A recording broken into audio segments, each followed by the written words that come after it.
Catalogne, Puigdemont accuse le roi d'ignorer des millions de Catalans.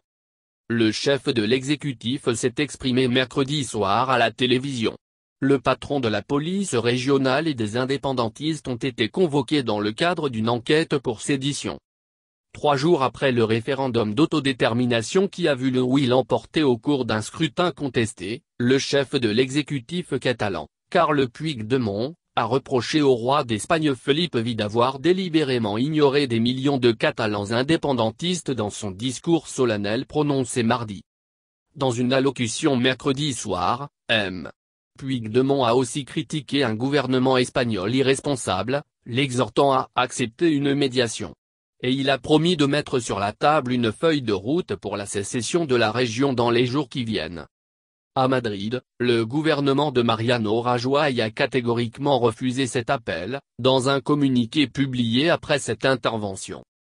Si M. Puigdemont veut parler ou négocier, ou envoyer des médiateurs, il sait parfaitement ce qu'il doit faire auparavant, se remettre dans le chemin de la loi, qu'il n'aurait jamais dû quitter.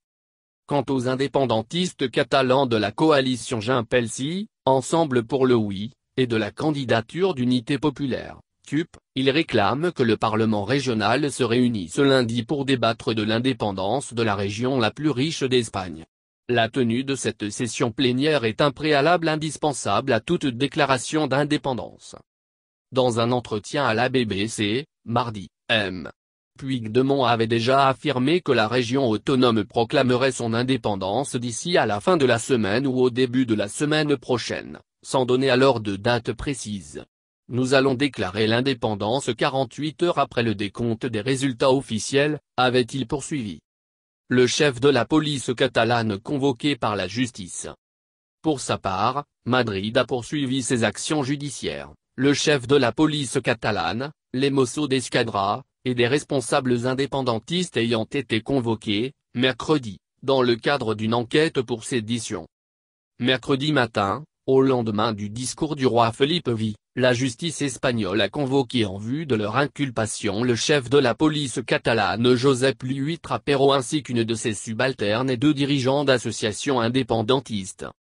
L'enquête porte sur des faits survenus le 20 septembre, lorsque l'arrestation de 14 hauts responsables de l'exécutif séparatiste catalan avait provoqué d'importantes manifestations contre la Guardia Civil à Barcelone. La police catalane a été accusée d'avoir tardé à intervenir pour dégager les gardes civils encerclés dans un bâtiment qu'elle perquisitionnait. Selon le code pénal, la sédition est passible d'une peine allant jusqu'à 15 ans de prison pour un fonctionnaire.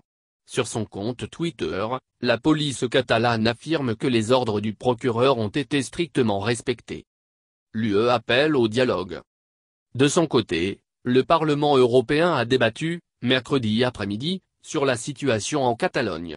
Son président, l'Italien Antonio Tajani, a lancé au nom de l'Assemblée un appel fort à soutenir une réflexion pacifique et profonde. Dans un communiqué diffusé à l'issue des débats, tout en soutenant Madrid, il invite au dialogue en Espagne dans le respect du cadre constitutionnel. Aucun d'entre nous n'a apprécié les événements qui se sont produits dimanche. Mais les décisions unilatérales, y compris la proclamation d'indépendance d'un État souverain, contredisent l'ordre juridique européen et provoquent des divisions dangereuses. La préoccupation gagne aussi les milieux d'affaires.